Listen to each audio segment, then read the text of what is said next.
All right, welcome everybody. My name is Sam. I'm the VP of Programs here at Launch, one of Western Canada's leading tech hubs. And you're not here to listen to me today, but we're joined by Whitney Sales of Acceleprise. She's a managing partner there. Welcome, Whitney. Thank you. Thanks so much for having me. So we're here today to talk about the sales method. I can't get over how great of a name that is. But first of all, why don't you just introduce yourself a little bit, what you do at Acceleprise, what does Acceleprise do? Yeah, so I'll start with Acceleprise and then I'll go into a little bit around my background. So Acceleprise is a B2B SaaS accelerator and seed fund. We have offices in San Francisco, New York, and Toronto. So we just launched our Canadian presence over in Toronto. Most of the West Coast, Western Canada, does end up coming to San Francisco, but we have 3 locations now. We invest in about 60 companies a year across those 3 locations. And we are B2B SaaS focused, which will actually be the structure of the presentation that I'll give today. We have invested in 150 companies at this point. We started out in San Francisco. I run our San Francisco hub. And the sales method is actually a methodology I developed about 14 years now of selling. It started out when I was working at a B2B SaaS, a real estate startup called LoopNet. I was, early employee there pre-IPO, launched 2 separate products for them, and then have worked with several startups since, several of which have been acquired. I had 4 companies on the Inc. 5000. I started as a salesperson, then started building out teams. And then prior to Acceleprise, I launched a B2B SaaS consultancy. It's actually where I met Mike, my business partner out in New York, who was the founder of Acceleprise. I worked with one of our startups there out of our 3rd program. And we got to $1 million in ARR in 8 months. And when I was running the consultancy, Mike realized there's something to this. And so since then I joined as a partner on the 2nd fund. I've been with the company or the fund now for about 3 years. We're launching our seed fund now. And we've rolled up the methodology I developed under Acceleprise from a programming perspective. So this is a lot of what we go over. This is just one piece of a much, much bigger model. But what we'll go over today is how to qualify a SaaS company, a customer as an early stage SaaS company, and some of the hacks that we've put together and strategies we've put together to make it a lot easier to sell. This methodology has actually been used for hundreds of companies at this point. So not only in the portfolio, but in the consultancy I ran, and then just a lot of companies that I advise. I could rattle off a bunch of successes, but Acceleprise itself, we invest in companies that are pre-seed to seed stage startups. We look for product technical founding teams, someone ideally who has domain experience with a founding team that has domain experience in the industry that they're targeting, with product in market, and some indicators of initial traction. So it could be revenue traction, it could be a strong active user base, it could be a co-developed product with a larger enterprise customer, and ideally companies who are looking to sell into North America. So not just Canada, but also looking to launch in the US, which is why this is such a good fit today. So that's awesome. Yeah, so let's, I'm not going to interrupt you too further. Just some housekeeping items. If you guys do have questions, or gals, do have questions, we do have a Q&A function inside the Zoom. So just type them in there. And then as much as I can, I'll try and keep an eye on it. But worst case scenario, we do have a Q&A time frame at the end. So yeah, let's get right into it. I'm excited. Awesome. And I'll try and pause in between each slide as well, so that you guys can ask questions about each section. But I'll try and hit on a lot of the, not just what to do, but the why to do it as an early stage company, because I think it'll be really helpful, because I think that helps people understand the framework on how to be thinking about sales as an early stage company. For sure. So I'll give you guys a little bit about me. Again, my name is Whitney Sales. As cheesy as it is, born and raised. It's one of the questions I actually get early in my presentations, because my last name is Sales, and is actually fun fact, it was the first buying signal I got from buyers. I learned really early on in sales, if someone asked if my last name was Sales or commented on my last name being Sales, there was about a 90% chance that customer was going to buy the product. Just because it shows a buying mentality really early on. It also would happen at later stages of conversation. So those are things to be looking out for. The types of questions customers ask can teach you a lot about their mentality in buying, which we'll talk a little bit about. The point of this presentation, so what we're going to go through is a qualifying conversation. So if you think through your sales funnel, and there's the initial engagement piece, which is how your customer engages with you on how you're getting the lead in the first place. And there's a champion call. This is ideally the structure of your qualifying champion call to identify if this company is a good fit for you. You can actually use this as well for your stakeholder meetings. So those are typically your first two conversations. Your champion is usually the person who's going to help you teach you how to navigate a sales conversation. A stakeholder meeting is typically when you have multiple buyers in the room who you're trying to align around the buying, around the KPIs that they're going to be judging success of a particular product, as well as align around the buying process for that particular product. So sales is two things. It's problem solving and project management. And the point of a champion conversation, a qualifying conversation, is going to be to build trust with your customer. As an early stage company who hasn't proven product market fit yet, or hasn't identified kind of what their ICP looks like in a lot of cases, ideal customer profile. Sorry, I'm going to use abbreviations to stop me if you guys don't understand something or if you have questions about an acronym I'm using. The point of this conversation is to identify good fit, as well as build trust with that customer that you can do what you say you can do. And you can help them, you can help align them around buying the product. So that's the goal of this conversation and what we're going to be going through today. This is generally how I structure a qualifying call. I like to break it up into 4 key pieces when I think about it. The first portion of the call is going to be to align around context, and you guys will get a copy of this deck afterwards. I'm happy to share it. I share it around all the time. I also encourage you to connect with me on LinkedIn if you have any questions. I'm just going to say that. We'll go through some of my contact information afterwards too.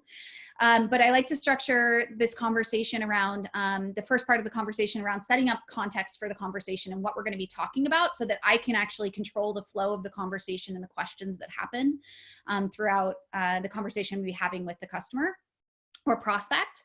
Then I like to tee up why. So why would they be talking to me in the first place, and why they should be listening to me as a thought leader within the industry. 3 is going to be what. So what we can actually do for that individual company. It's going to build credibility, identify what we're going to be aligning the goals of the company are, and kind of teeing up what potentially those goals should be, and then helping them understand what the value will be in your product, what type of value your product will be adding to the company and their operational efficiency. And then finally, how they're going to buy. So what does that buying process look like for the organization, so you can map that and really understand it.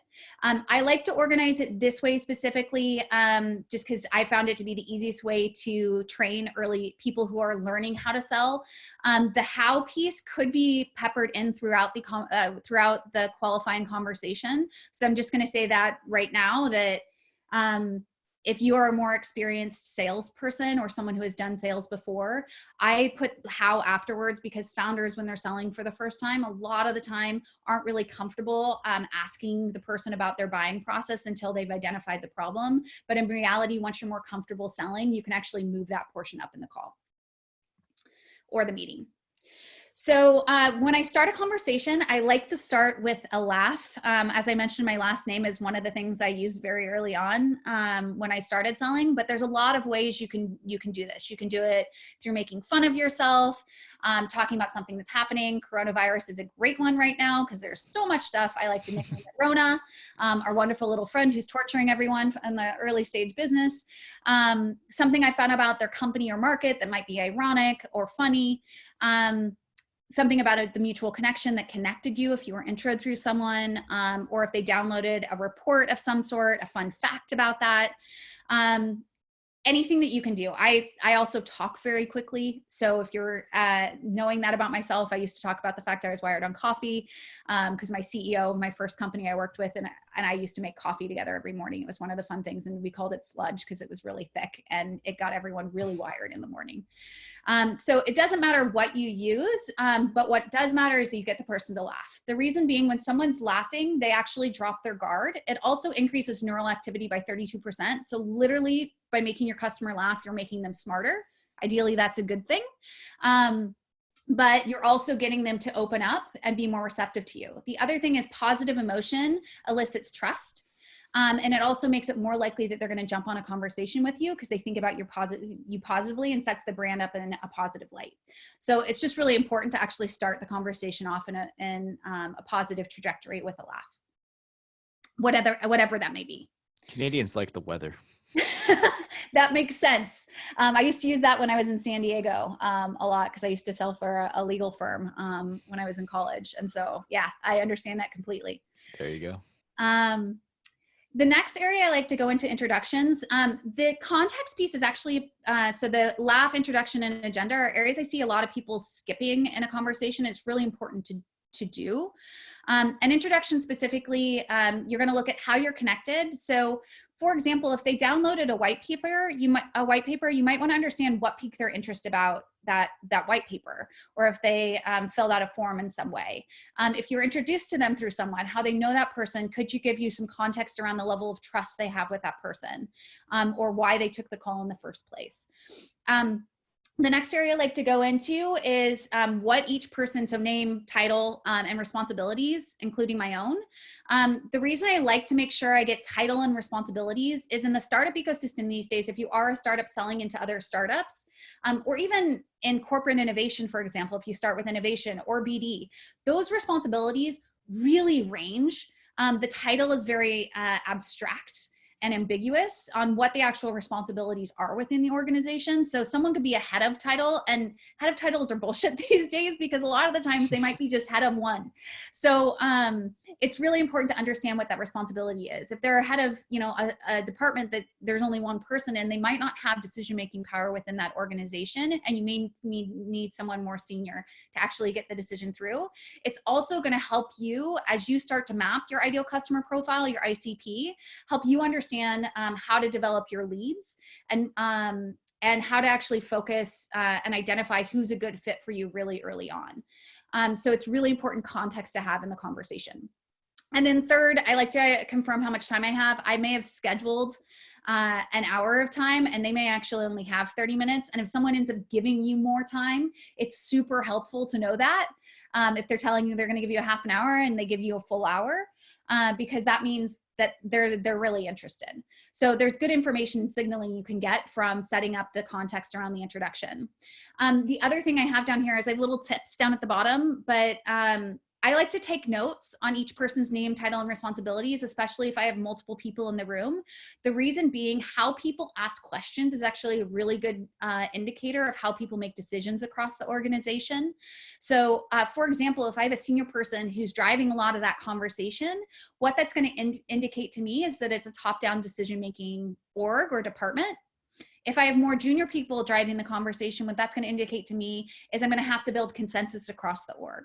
Or if I have one person driving all the conversation, it might tell me that that one person is responsible for a lot of this and I need to make sure they are fully bought in on it. So it's a really helpful information. The other thing that's really helpful for is if you had noticed that someone, if you're in person and you notice someone is checking out in the room, it's going to tell you, like, you can use that person's name when you cover a piece of information that's going to be relevant to them. Like, hey, John, I noticed that, this is an area that I think will be really applicable to you. You take care of this, right? And it'll get them re-engaged. So it's a really good way to kind of manage and control that conversation and attention, as well as get information about how the organization works.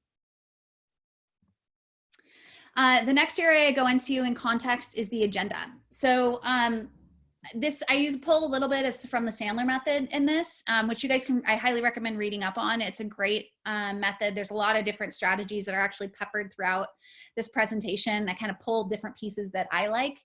But the way I structure the conversation, I have a script down here at the bottom, which I'm actually going to read because it has all these pieces in it. But the way I open it with the agenda, and the reason I set an agenda is it helps me control the conversation and structure how I want to have the conversation, as opposed to if I have a really senior person in the room who might jump in or try and control the conversation over me.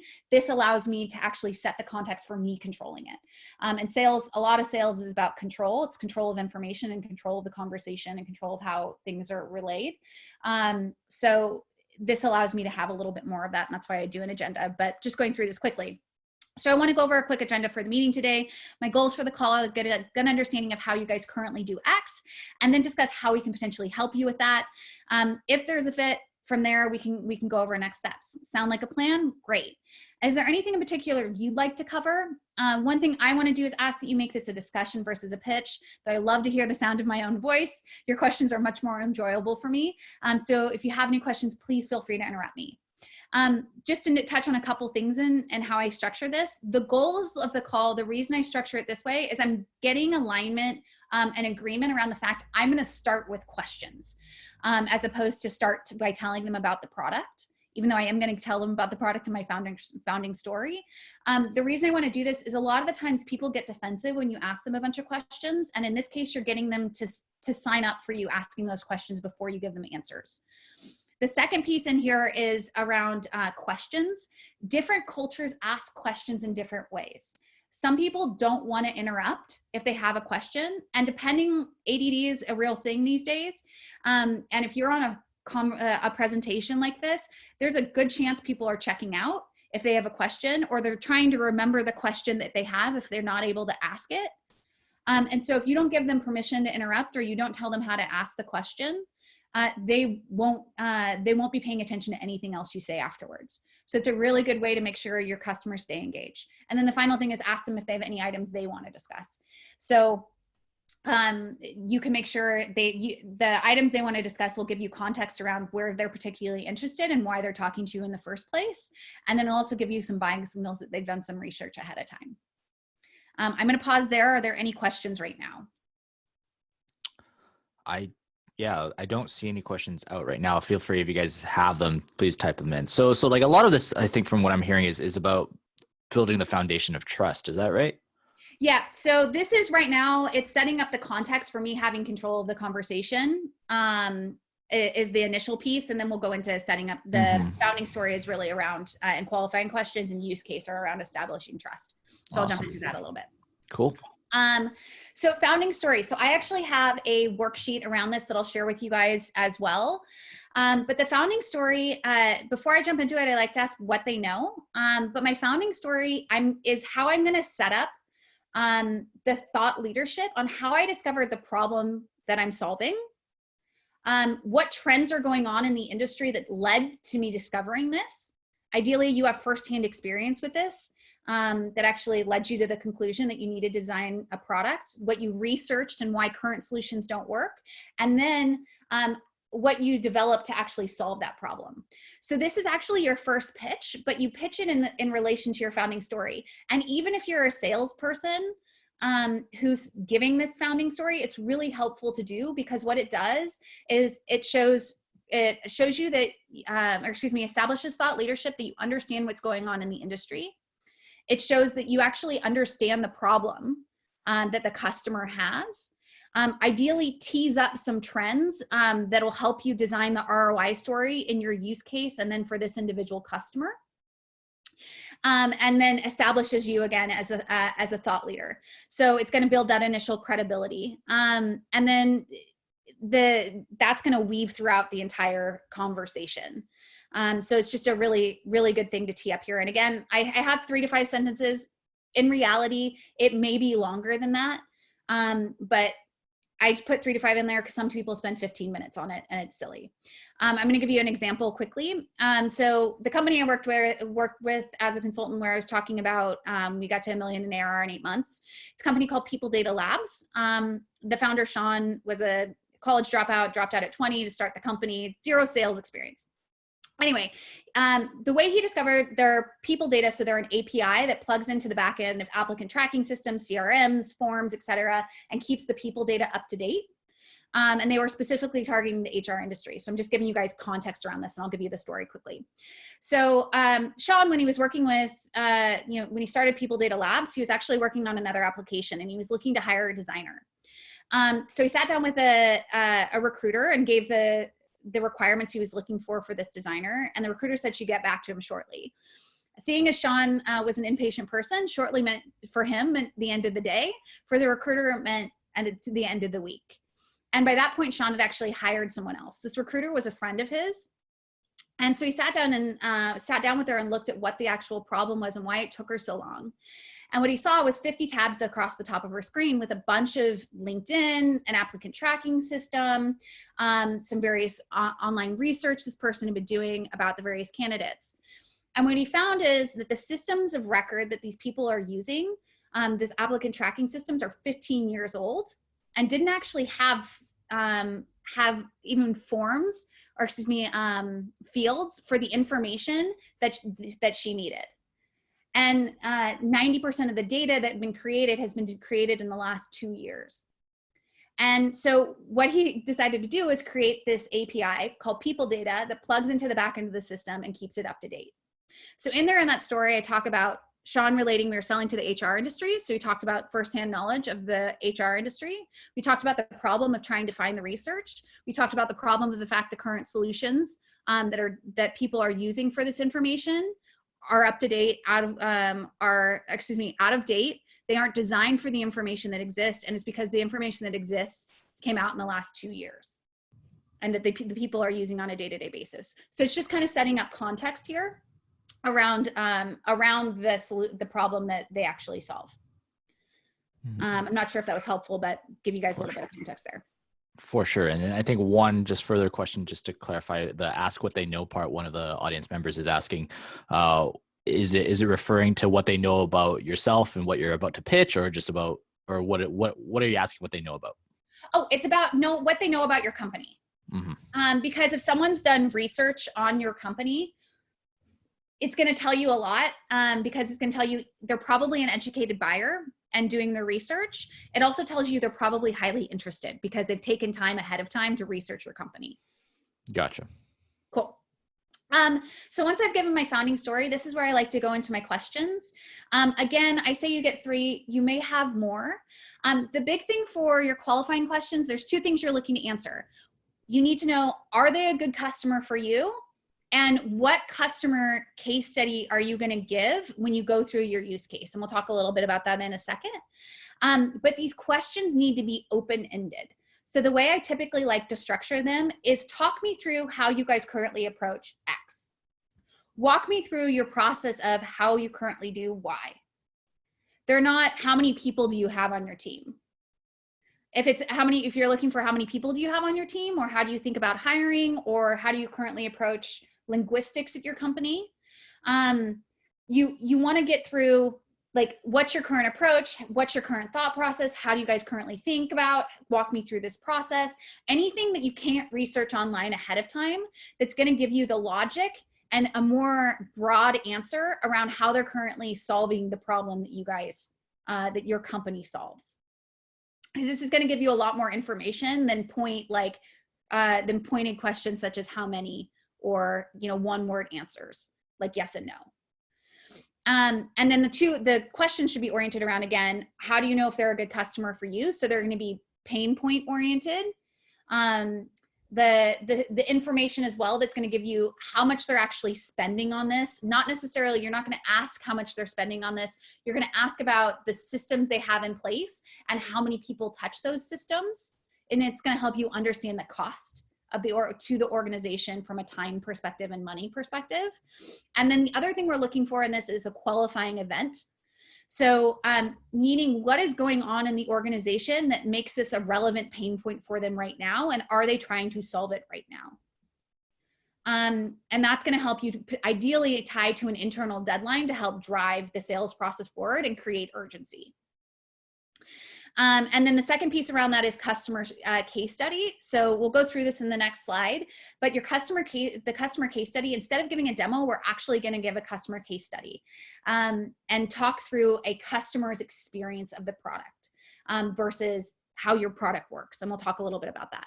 And then when they give me this information, I'm going to respond by educating the buyer as opposed to just firing a next question off. The educating the buyer and the value-based responses, I call them value-based questions and value-based responses. Your value-based responses are educating the buyer around trends, things you've heard from other customers, or thought leadership pieces to educate the buyer and educate them about the pain and the impact within the organization. The reason I give value-based responses and I'm teeing up them via education is you're trying to frame the customer's mindset around the problem itself and actually educate them about what the broader reach of this problem is, because they're probably thinking about it as, oh, it's going to help me in my day-to-day, which is why they will buy the product. But that you also need to arm them on how they're going to sell it across the entire organization if you're selling to multiple buyers within the organization. So you're trying to educate them on the broader context of this problem across the org so that they have piecemeal solutions that they can go in and punchy one-liners that they can go and educate other people to get them on the next call in a stakeholder meeting. One thing also to mention in this is every single time a new buyer or a new person within the organization is added to a conversation, you need to go back and requalify, because each person has a different pain point that they're trying to solve for. Most of you have probably worked for another company before, so you're going to be aware of the fact when you get brought into a meeting to look at a product, most of the time you have zero context for that meeting. That's actually what happens across every single organization you're ever going to work with.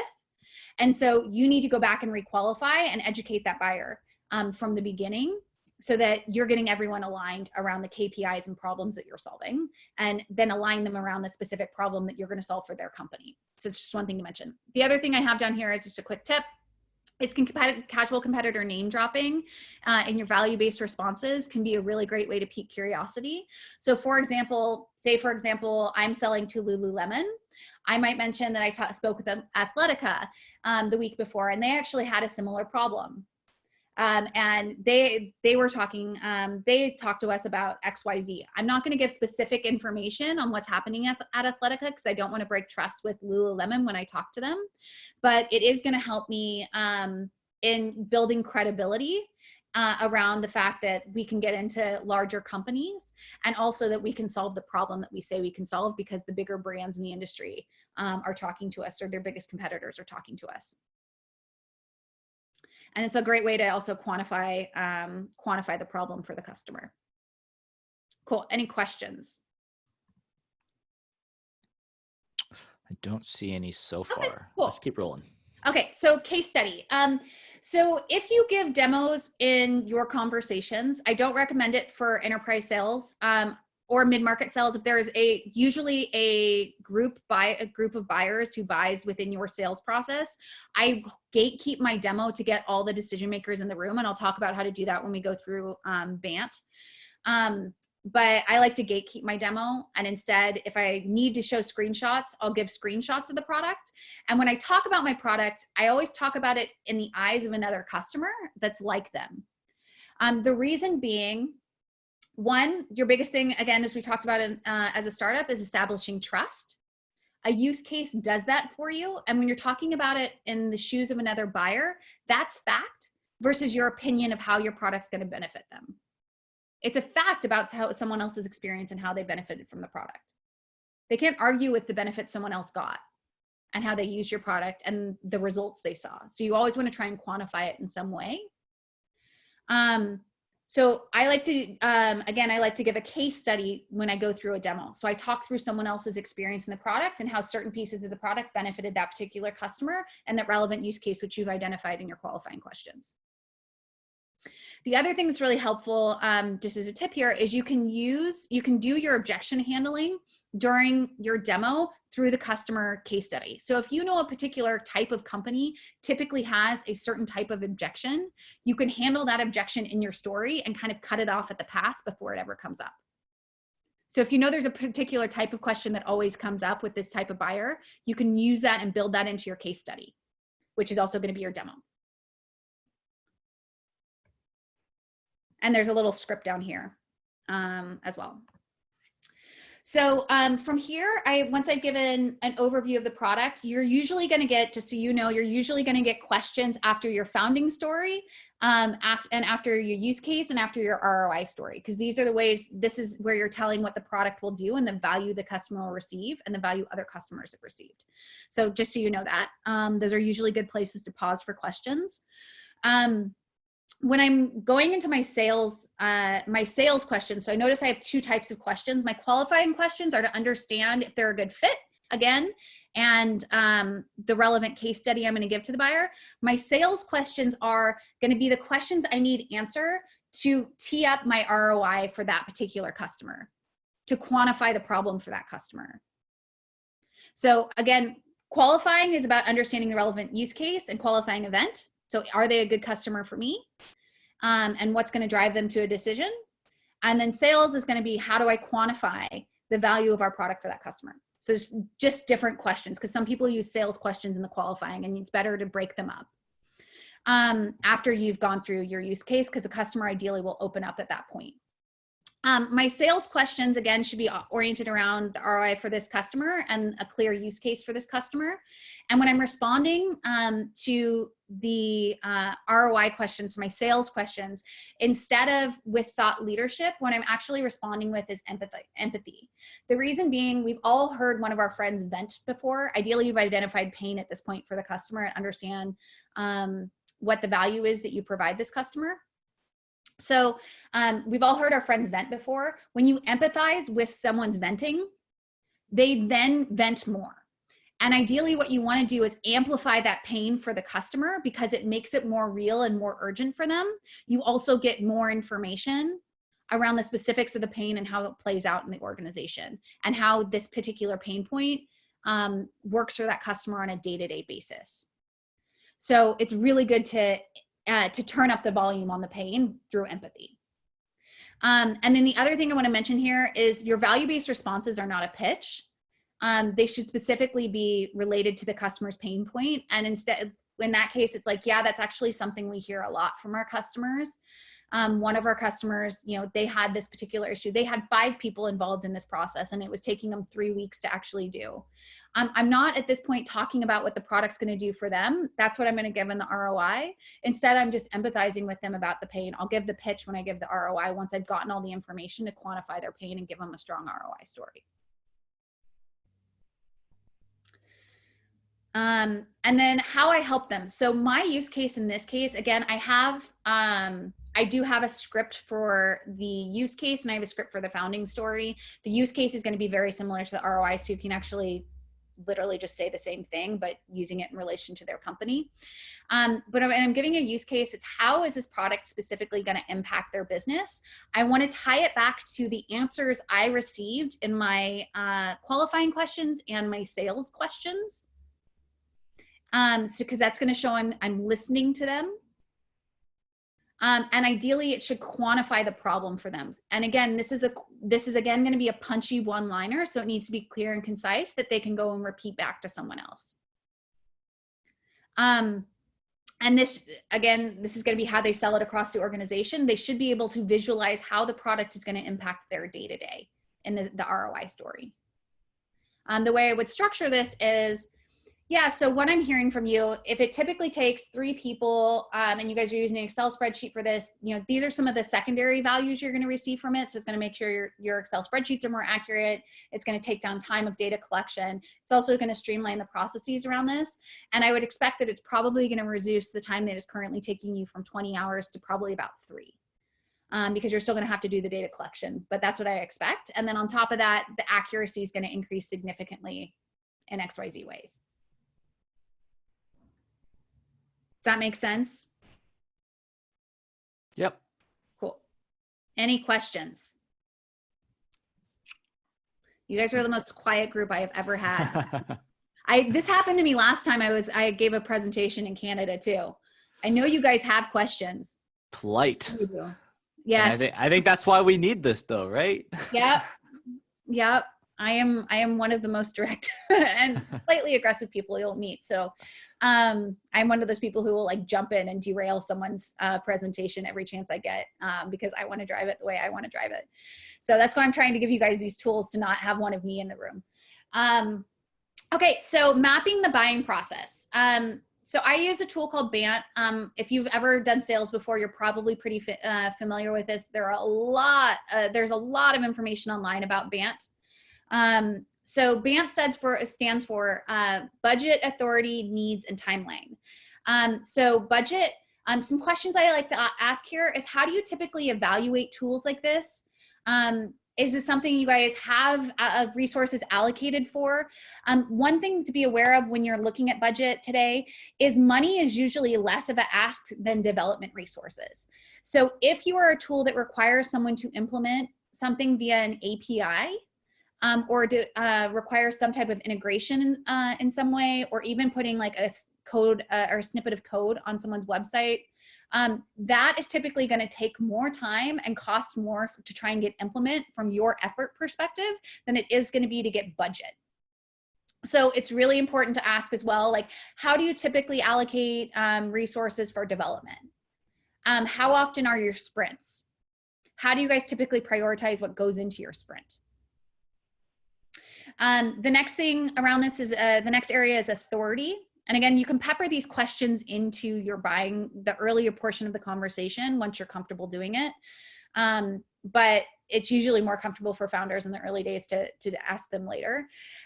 Authority, is there anyone else who would need to see a product or be involved in the decision-making process? Notice I'm not asking if they're a decision maker.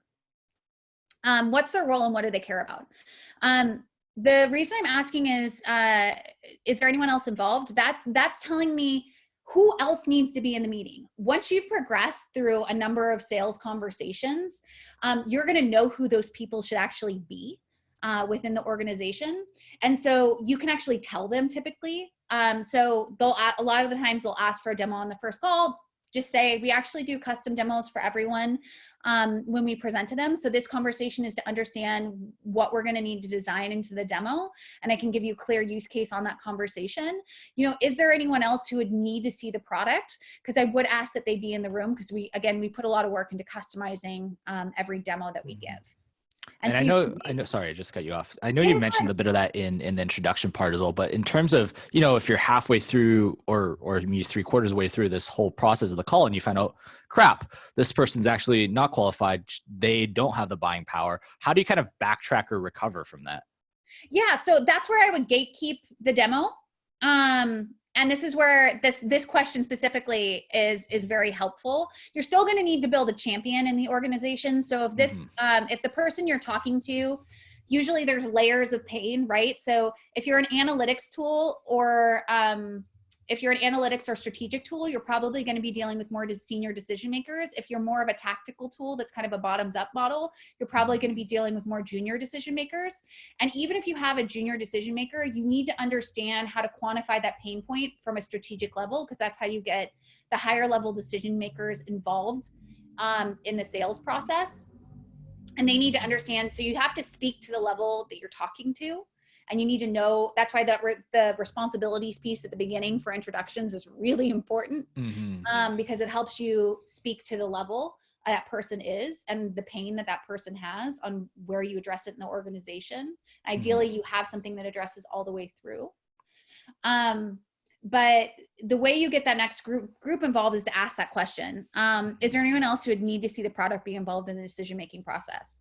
Because the person who it actually impacts will say that they're the decision maker, because in reality, whether they buy the product or not is probably determined by them.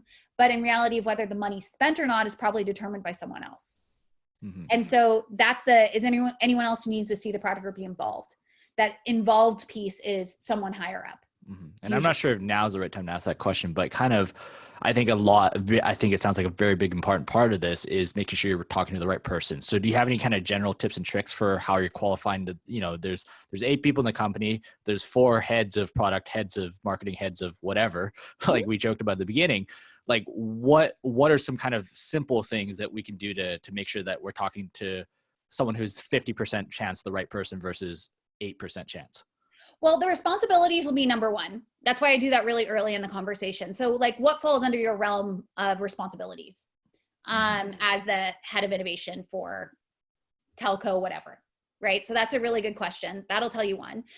Two, when you talk through the qualifying questions and you do the open-ended, talk me through the current process for X, that's going to help you understand where that person sits within the organization. If they are more tactical, they are not going to be able to speak to the higher level strategic issues that your product may solve. So if you're an analytics tool and the person can talk about like the tactical pieces of actually collecting that information, they are probably a lower level person, or the company doesn't have a lot of senior people. If they're a senior level person, they probably don't know the tactical pieces of actually collecting all that information. And so those questions they'll talk me through or walk me through are going to be very, very helpful in understanding where someone sits based on how they answer that question. Gotcha.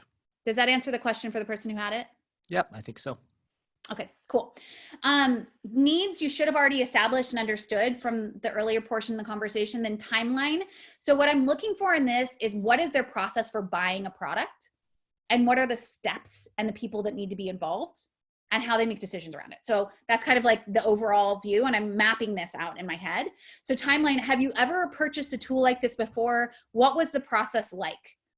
So you may use a tool like Built With, which is a Chrome extension that allows you to see tech stack on someone's website, which by the way, if they're using another startup's tool or company under 5 years old, that tells you they usually sit on more of the early adopter spectrum of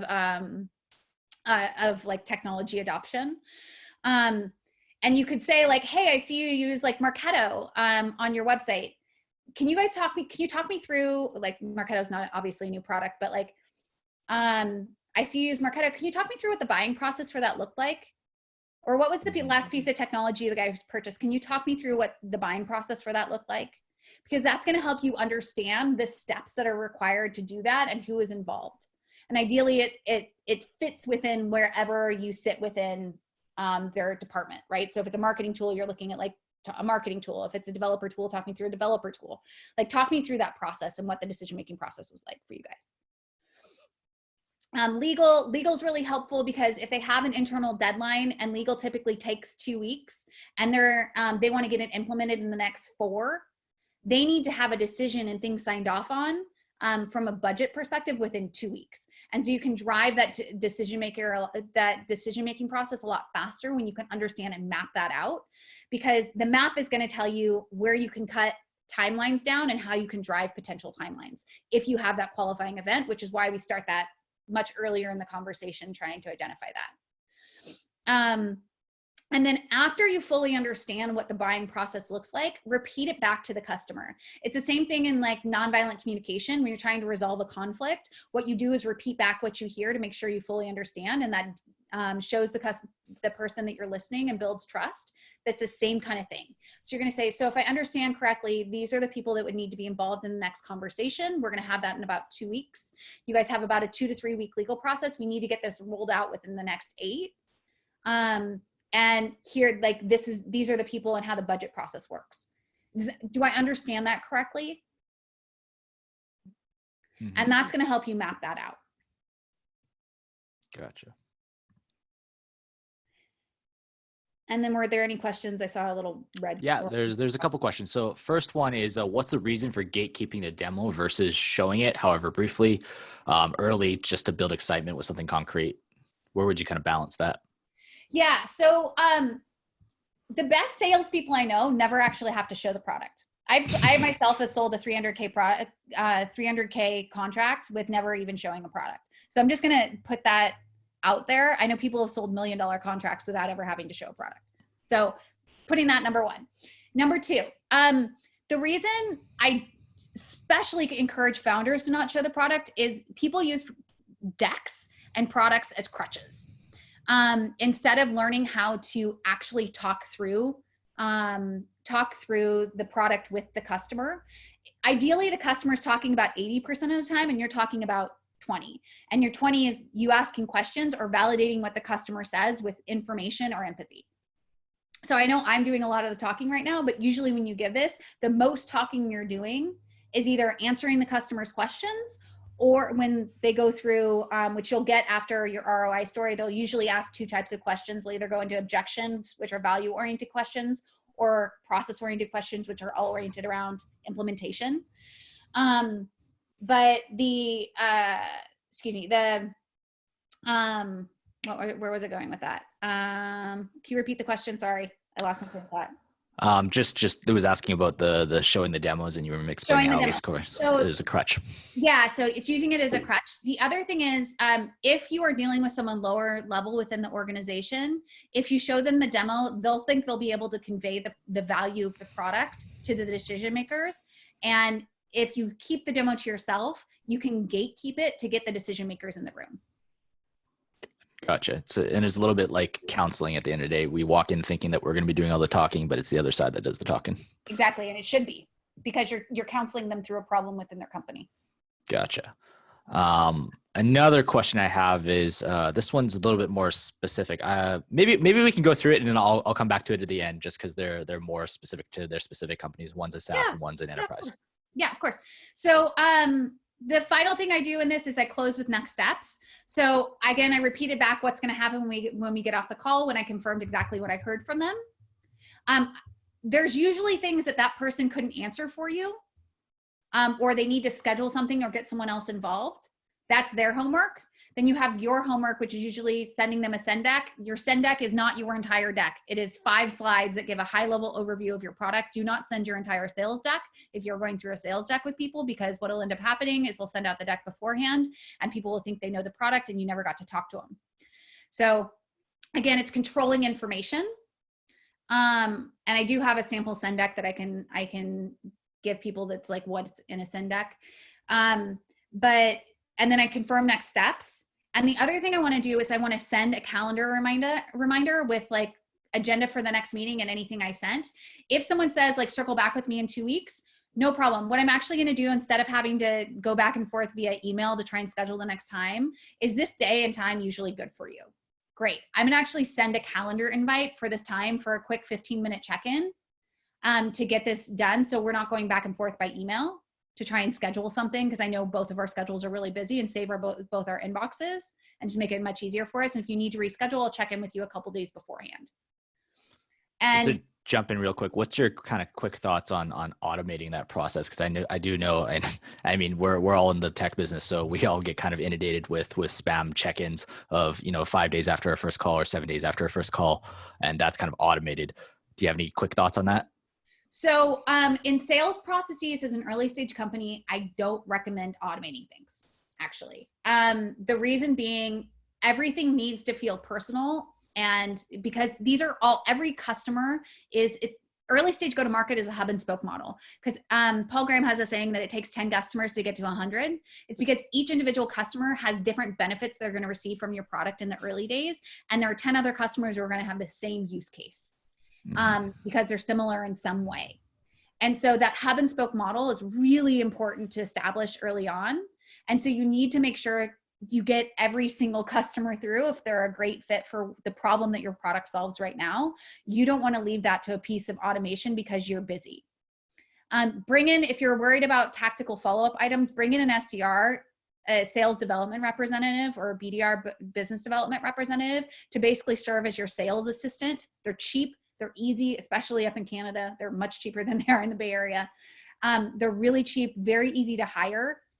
And you basically have them manage you and sit in your inbox with you and make sure that all the tactical items that need to be followed up on are followed up on. It's much better to bring in an assistant than lose track of something or automate something and not have the personal touch. Once you've scaled up sales, it's a different ball game. Like, totally recommend doing that. But in this stage of the game, kind of what we're talking about, your initial 10, 20 customers, which honestly, this process is probably going to align for quite a while. Because you're going to give a use case. You're probably going to give the founding story for a long time. Like, those things actually don't really change. Just some of the context of the conversation, the use cases are going to be more developed. And you're going to have more threads, kind of the decision tree you can go down. of how the sales conversation goes. But you're not going to want to automate too much too early, because if you try and automate things too early, like you end up losing the personal touch to the customer, and the sales experience is the experience they expect for customer service down the line. So if you're giving them an automated experience in the early days, post a conversation, pre-conversation, maybe you can automate some things. And after they're a customer, you can automate some things. But during the sales process, this is the time that they expect the same customer service that you're giving them during the sales process once they're a customer. And if you give them a shitty experience during sales, they're not going to want to set up as a customer. Perfect. Cool. And that's all, folks. That That's wrapped my up very down nicely. at the bottom. I do post some content. We just hired someone to do content, so I'll be posting a lot more moving forward, but that's also my email. Please add me on LinkedIn. If you like the talk, please put a quote up there, because I'm trying to do more talks these days for the ecosystem. Awesome. So I do have a few questions up here. So I'll kind of just run through them, two actually from different vantage points. So the first one here is from, sorry if I apologize if I said your name wrong, Humera. And so I think it's he or she is dealing with enterprise and B2B. So they said, we're working with some large corps that typically share, they give you this reason that's like, oh, the resources are taking too long. So it's not necessarily they don't want it, but they need to attach the right resources to actually make this process work. So they're trying to understand who's going to management, whether they say they're a matching platform for women in the workplace to connect with each other. And so they always, even though, they started on a smaller scale, they're always thinking about who in the company can help them scale. So they're kind of going through this train the trainer model. So how do you respond to that when they say it's not that it's too expensive, it's not all that, it's not that it's not important, we don't have the resources, or we need more resources right now? So the way I would respond to that is I totally understand. That's an objection. And that's something that you can build into a customer case study. When you go through the demo, that's why I say don't give the product demo, go through a customer experience. And if you know that's something that happens with larger enterprises, you can build that into your case study. And you can even say, like, one thing we actually always hear from, and I would do this during the case study, is like, one thing we hear from companies a lot is specifically around, having resources allocated to spread this product throughout the organization. And what we found is it has so much stickiness and so much value internally within the organization that all we need is a couple key influencers within the organization, which I can guarantee you and I could sit down for 5 minutes and identify who those are. We onboard them, get them really sticky in the product. And from there, we give them the opportunity to invite 5 people, and they actually will train them on how to use the product. So it actually minimizes the lift if we I identify the key players within the organization who can push the product out. Gotcha. And then kind of just follow up on that. If it's in their case, it's a very new tool, they haven't used it before, so obviously they haven't purchased it before. How do they follow up on that? And I think it's really a matter of assessing, is the pain point actually a pain point versus, they're just not clear. They have the pain, but they're not clear on what it is. So that's in the education piece at the beginning of the conversation. So I'm actually going to go back to the overview piece, and it'll give me some context for you guys. So that'll be good to go through in the founding story, because what you're doing in the founding story is educating the buyer around context of the problem. So you're teeing up how this problem actually is impacting the organization in ways they might not understand, by talking about the trends that are happening in the industry that they may not be aware of. So say, for example, if it's women with organization, what's happening is retention or leadership development. And when you have 50% of your organization that's not getting the mentorship they need, it actually causes an increase in 60% churn for women. People talk about 30% churn on average for most companies these days. We actually see higher rates when they're not as a women-focused development program. I'm pulling these numbers out of my ass, so I apologize. You'll probably have more specifics, and I guarantee there's information out there on this, especially now. But when you don't have a woman-specific mentorship program that helps develop women helping women, you actually see a 50% higher churn rate across the group of the younger women within the organization, and those are usually across the highest potential people within the org. So I would educate them on that in our founding story and saying like, as a founder, one of the things, this is a problem I have within the organization. When I dug in deeper, what I actually found is those stats and how this is how it plays out and is actually impacting the organization from a retention perspective. And so that's how I talk about the value prop. I'd put that earlier in the conversation. Gotcha. And then on the kind of very flip side of that, that was like a very new product for people.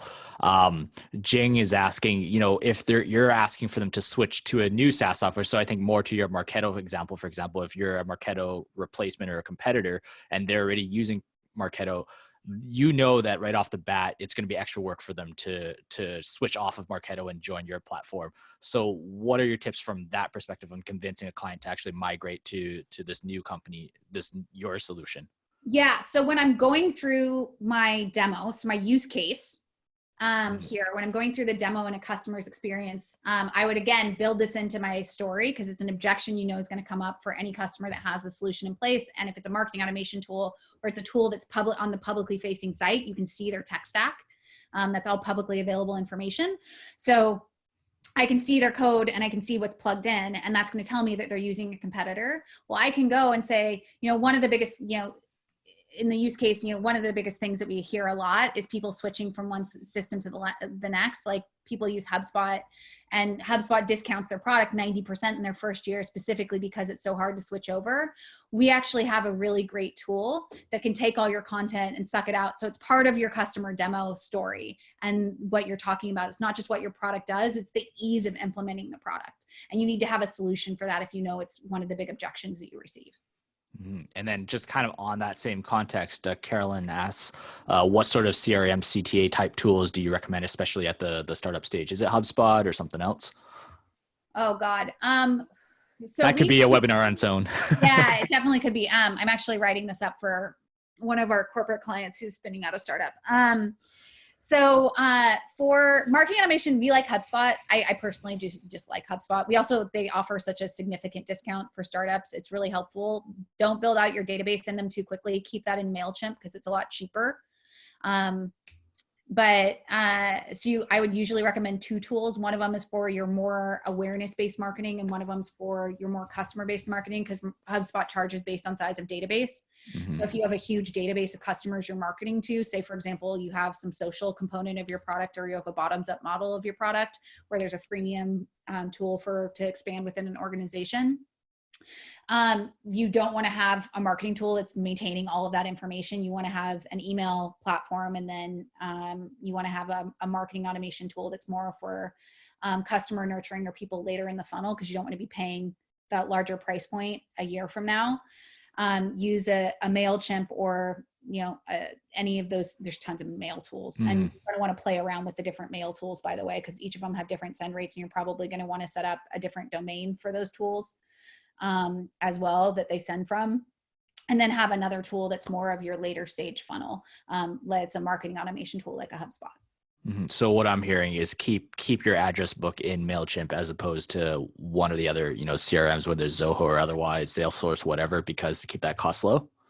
Yeah, Salesforce, they're charging per seat. So you could keep Salesforce as large as you want. Your mailing list is going to go into a mailing platform. Your marketing platform is going to have your later stage customers that you're nurturing. So people that you're nurturing down the funnel, not necessarily your newsletter and top of the funnel. And then your Salesforce is going to have probably everything. Because you're looking at how the customers charge and you want to keep those costs down. And I do there's Pipedrive and things like that. Pipedrive is decent. And HubSpot CRM is decent. Most people are going to switch over to Salesforce at some point in time. So you can just get set up in Salesforce if you're familiar with it and it's what you've used before. You can also use HubSpot. HubSpot's UI is a little bit better, especially if you're using HubSpot as your marketing automation tool. Cool. And then I think finally Larry asks, first he mentioned that it's very comprehensive. So I think that's kudos to you.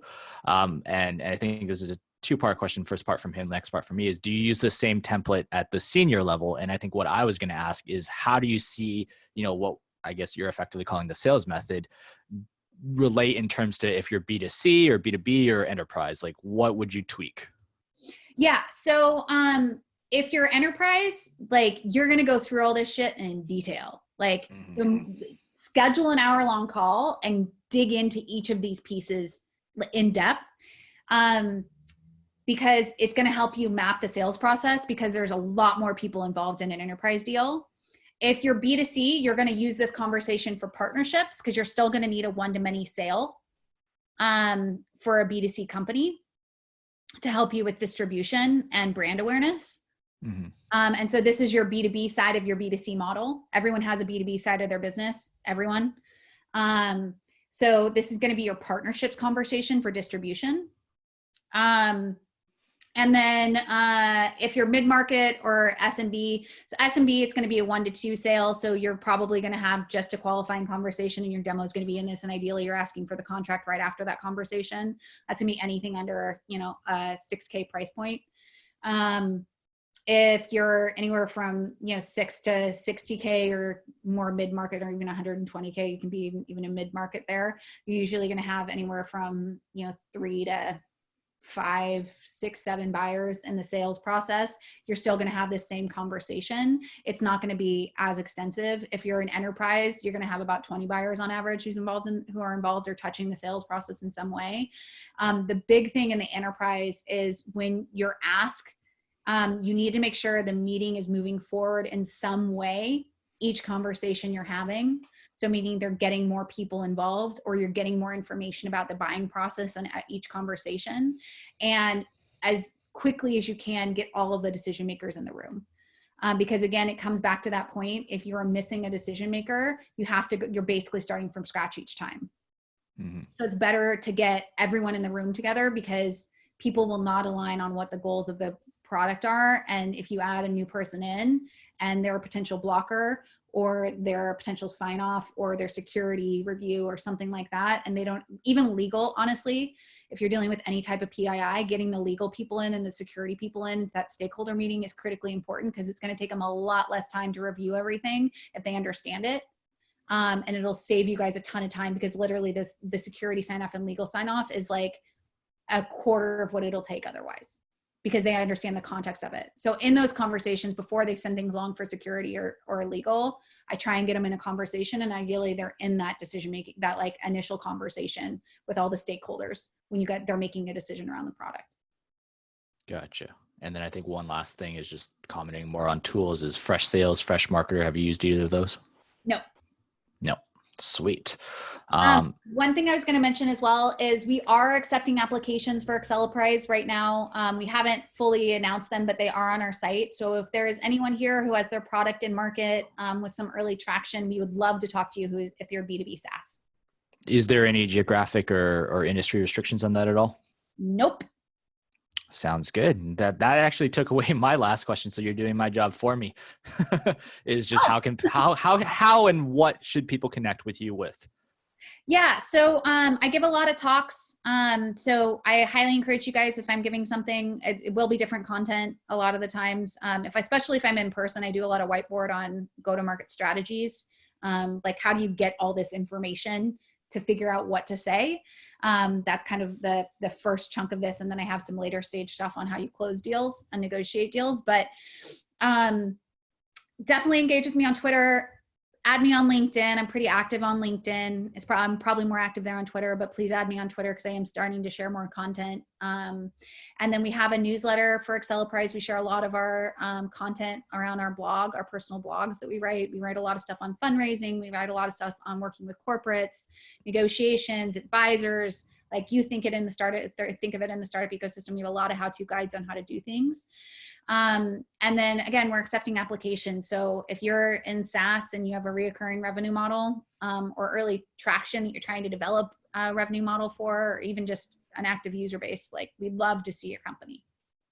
Awesome. Do you have a deadline or due dates or anything like that for this cohort? So the applications are due by I think it's mid-May is when the deadline is, but I would encourage you to get it in sooner rather than later, because we do rolling applications, and once the spots are full, the spots are full. And we only take 10 companies per cohort. We have a very, very hands-on model. We do one-on-one coaching with every single company as they're going through the program. We'll bring in customer mentors. We do customer introductions. We'll do advisor introductions, things like that, depending on what your company needs. It's a very different model than a traditional accelerator. Sounds good. So I think all of you guys have had well, I definitely learned a ton from this webinar, and I think we appreciate all your time spent here and looking forward to connecting more. So like Whitney said, if you do want to connect with her, her email is here, Whitney@acceleprise.vc. And she's active on Twitter as well. So I think you can lead future questions there. So we're just over 4:00. So just I guess 4:00 if you're listening from the Pacific. So we're gonna kind of end things off here. But thank you so much for your time, Whitney. Thank you. Really appreciate it. All right, take Good care, luck, everyone. everyone. All right, bye.